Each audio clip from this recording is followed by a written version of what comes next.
આપણા બાપ દાદાઓ જે કહેવતો બનાવીને ગયા છે એ કહેવતો સાર્થક થઈ રહી છે.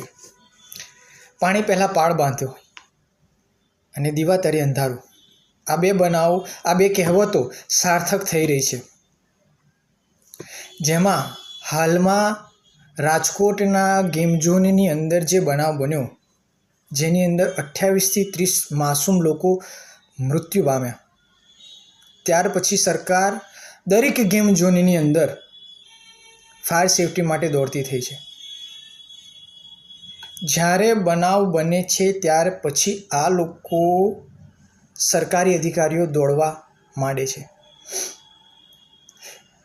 આ પહેલાં એક બનાવ બન્યો વડોદરાની અંદર. બોટની અંદર જતા બોટ પલટી ખાતા માસૂમ બાળકો મૃત્યુ પામ્યા. ત્યાર પછી દરેક જગ્યાની બોટિંગની અંદર આ લોકો ચેકિંગ માટે ગયા. એટલે પાણી પહેલાં પાળ બાંધવી એ સરકારના નિયમો છે જ નહીં. અને દીવા તરે અંધારું એટલા માટે કે જે સરકારી અધિકારીઓ આવા ગેમ ઝોન છે કે આવી જે પણ જગ્યાઓ છે એ જગ્યાઓ પર સેફટી ચેકિંગ કર્યા વગર પરમિશન આપે છે. શું સરકારી કર્મચારીઓ ભ્રષ્ટાચારી છે? પૈસા લઈને કામ કરે છે? એના પરથી આ સાબિત થઈ રહ્યું છે. અમદાવાદની અંદર ફૂલ સ્પીડમાં ગાડી ચલાવીને ઘણા લોકોને એક્સિડન્ટ કરીને મૃત્યુ પામે છે, મૃત્યુ પમાડે છે. એવા નાની ઉંમરના બાળકોને પોતાના બાપ મોંઘી ગાડીઓ આપે છે અને એ મોંઘી ગાડીઓની અંદર જલસા કરતા ફૂલ સ્પીડમાં એમના સુપુત્રો આવા બનાવો બનાવે છે. 17 વર્ષનો છોકરો ફૂલ સ્પીડની અંદર જે અંડર એજની અંદર છે એવા લોકોને પોતાના બાપ ગાડીની ચાવી આપીને સામેવાળાની જિંદગી બરબાદ કરી નાખે છે.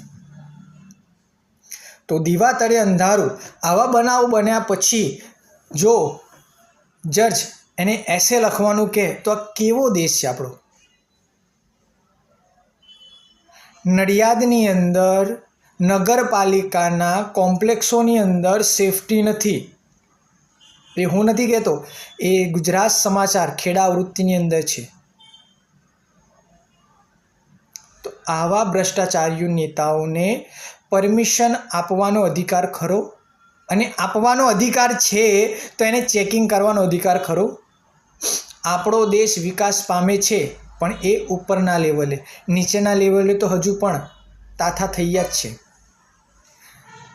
ગામના છેડા સુધી પાણી પહોંચાડવું સરકારનો નિયમ છે. સરકાર કહે છે પણ ખરી, પણ પહોંચતું નથી. રાજસ્થાનથી નીકળેલો દારૂ નડિયાદ આવીને પકડાય છે, પણ રાજસ્થાનથી નડિયાદના વચ્ચે જે ચેકિંગ છે એમાં પકડાતું નથી. તો કેટલો ભ્રષ્ટાચાર! ભ્રષ્ટાચારી નાબૂદ કરવા માટે આપણે જ આગળ આવવું પડશે. સામાન્ય માણસ જ આગળ આવવું પડશે. નેતાઓ, સરકારી અધિકારીઓ પૈસા લઈને કામકાજ કરી નાખશે, જ્યારે સેફટી કોઈ ચેકિંગ નહીં કરતું. તો આવા ભ્રષ્ટાચારી નેતાઓ સામે, ભ્રષ્ટાચારી સરકારી અધિકારીઓ સામે આપણે પગલાં લેવા જોઈએ જ. આ વિડીયો બને એટલો શેર કરજો.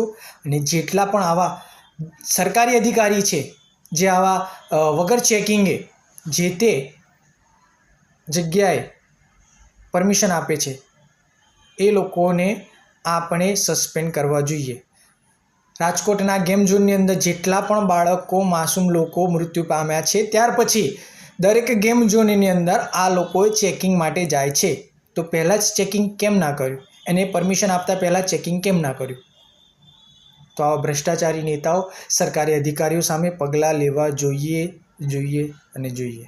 ધન્યવાદ.